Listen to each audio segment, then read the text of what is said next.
6 నెలలకు ఒకసారి జరగాల్సిన జనరల్ బాడీ మీటింగ్ పిలవడం జరిగింది. ఇది నా 2వ మీటింగు. మొదటి మీటింగ్ లో మేయర్ గారి 2 పక్కన తెలుగుదేశం పార్టీకి సంబంధించిన ఎమ్మెల్యేలు మరియు ఎక్సెప్షన్ మెంబర్లకి వాళ్ళకి స్థానం కేటాయించడం జరిగింది. ప్రశాంతంగా మొదటి మీటింగ్ చేయడం జరిగింది. ఆ మీటింగ్ కి ఇప్పుడున్న సభకు అధ్యక్షత వహించిన పెద్ద మనిషి రాలేదు. మరి ఎందుకు రాలేదో వాళ్ళకి మాత్రమే తెలుసు. బ్రహ్మాండంగా మీటింగ్ చేసుకున్నాము, ఇంపార్టెంట్ పాయింట్స్ అని చెక్ చేసుకున్నాము, ప్రశాంతంగా మీటింగ్ ముగిసింది. ఈ రోజు 2వసారి మీటింగ్ పిలిచి మీటింగ్ లో ఎమ్మెల్యేలకు ఇవ్వాల్సిన గౌరవాన్ని ఇవ్వకుండా, మహిళలని కూడా పట్టించుకోకుండా, మహిళలంటే చిన్న చూప, మహిళల పక్కన నేనెందుకు కూర్చోవాలని అహంకారమా, లేకపోతే నన్ను ఎమ్మెల్యేగా ఇంకా ఆయన గుర్తించట్లేదా, లేకపోతే తెలుగుదేశం పార్టీ ఎమ్మెల్యేలని చిన్న చూప, మరి ఏమిటో ఆయన విజ్ఞతకే వదిలేస్తున్నాను. నాకు కుర్చీ తీసేసి నాకు కింద కుర్చీ వేసినారు. ఇది కుర్చీ కోసం కాదు, ఈ కుర్చీ కోసం ఏ పోరాటం జరగదు.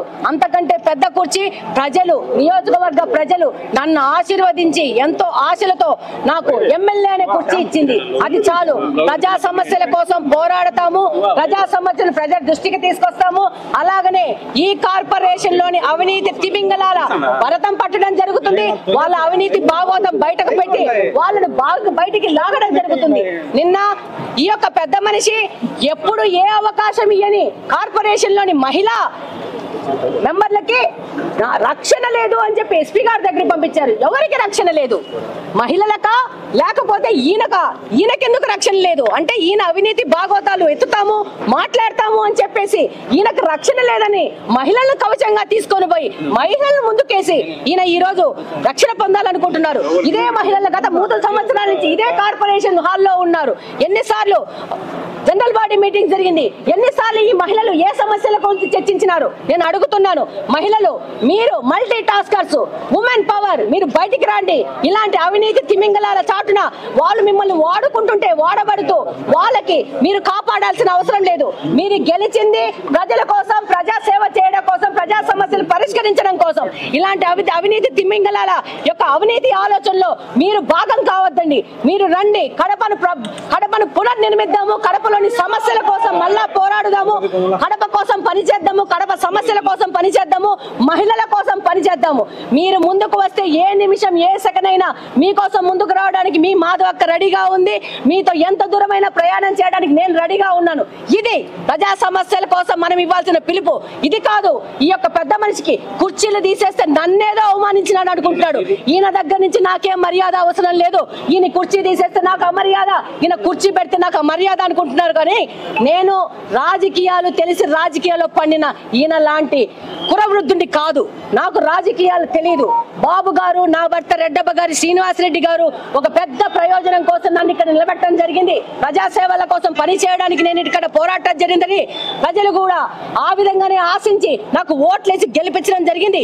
ఈ రోజే కాదు, గత 5 నెలల నుంచి ప్రతినిత్యం ప్రజల మధ్య నుండి ప్రజల సమస్యలు తీసుకుంటూ ఎక్కడ గార్బేజ్ ఉన్నా అక్కడ నిలబడి కార్పొరేషన్ సిబ్బందిని పిలిపించి తీసిన సందర్భాలు కోకొల్లలు.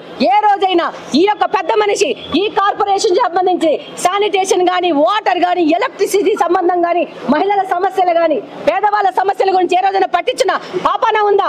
అక్రమ సంపాదన ఎక్కువ చెప్పను, చెప్పాలనుకుంటే ఎంక్వైరీలు అన్ని బయటకు వస్తాయి. ఈయన కార్పొరేషన్ ధనాన్ని తన సొంత వెహికల్ కు వాడుకుంటూ కార్పొరేషన్ సంబంధించిన నిధులని అవుట్ సోర్సింగ్ కారు కోసం ఆయన విడుదల చేసుకుంటున్నాడా లేదా అనేది మీరందరూ ఎంక్వైరీ చేస్తే బయటకు వస్తుంది. గత 8 సంవత్సరాల నుంచి సొంత కారు వాడుకుంటూ కార్పొరేషన్ దగ్గర నుంచి రెంటెడ్ కారు వాడుకుంటున్నానని చెప్పి డ్రైవర్ కి, పెట్రోల్ కి, డీజిల్ కి, కారుకి అలవెన్సులు తీసుకుంటున్నాడు లేదని చాలు. ఇది ఒక్కటి చాలు అవినీతి ఆరోపణ. ఇంకా కొల్లలు డెవలప్మెంట్ కార్యక్రమాలు ఆలోచిస్తే దేవుని పడక, కడప, కృష్ణా సర్కిల్ రోడ్డు ఎందుకు ఆగింది? ఎవరు తీసుకున్నారు వర్కులు? ఎందుకు ఆగింది? వాటి మీద చర్యలేంటి? బుగ్గంక పక్కన 2 కాలువల పక్కన, బుగ్గంక 2 వాల్స్ పక్కన రోడ్లు ఎందుకు ఇంకా కాలేదు? 2020లో శంకుస్థాపన చేశారు, పదే టెంకాయలు కొట్టారు. వాటి పరిస్థితి ఏంటి? ఈ రోజు వాటర్ పరిస్థితి ఏంటి? నీటి సమస్య 10 సంవత్సరాల నుంచి ఈయన అధికారంలో ఉన్నారనుకుంటున్నారు కదా, మరి సమస్య ఎందుకు తీర్చలేదు? దానితో పాటు చిన్న చౌక పరిస్థితి ఏంటి? చిన్న వరద వస్తే ఈ రోజు చిన్న చౌక మునిగిపోయే పరిస్థితి ఉంది. అప్సరా సర్కిల్ డెవలప్మెంట్ ఎందుకు ఆగిపోయింది? సర్కిల్ ఎందుకు ఏర్పాటు చేయలేదు? కడపలో ఇన్ని సర్కిల్స్ ఏర్పాటు చేశారు. అప్సరా సర్కిల్ జరగకుండా ఆపినది ఎవరు? ఇది ప్రశ్నిస్తాదనా? నా కుర్చీ తీసి నన్ను డిసప్పాయింట్ చేసి నన్ను బాధ పెడితే ఇంటికి పోయి ఏడుస్తాను అనుకుంటారా? 2024లో మహిళలము మేము మీతో పోరాడగలిగే శక్తి, యుక్తులు, సామర్థ్యం అన్ని ఉన్న వాళ్ళము. మీలాంటి అవినీతి తిమింగళాలను బయటికి లాగడం జరుగుతుంది. మీ భాగవతం ప్రజల ముందుకు తీసుకురావడం జరుగుతుంది. ఒక మహిళా ఎమ్మెల్యేగా మిమ్మల్ని ఇంత అవమానించారు, దీనిపైన అసెంబ్లీలో ఏమైనా మాట్లాడే అవకాశం? ఎందుకు మాట్లాడాలండి? చేత కాకపోతే మాట్లాడాలా? ఇక్కడే నిలబడుకుంటాను, ఇక్కడే మాట్లాడతాను, ఇక్కడ ప్రజా సమస్యలు ప్రజల దృష్టికి తీసుకొస్తాను, పని చేస్తాను, ప్రజలకు అందుబాటులో ఉంటాను, కడపను అభివృద్ధి చేస్తాను.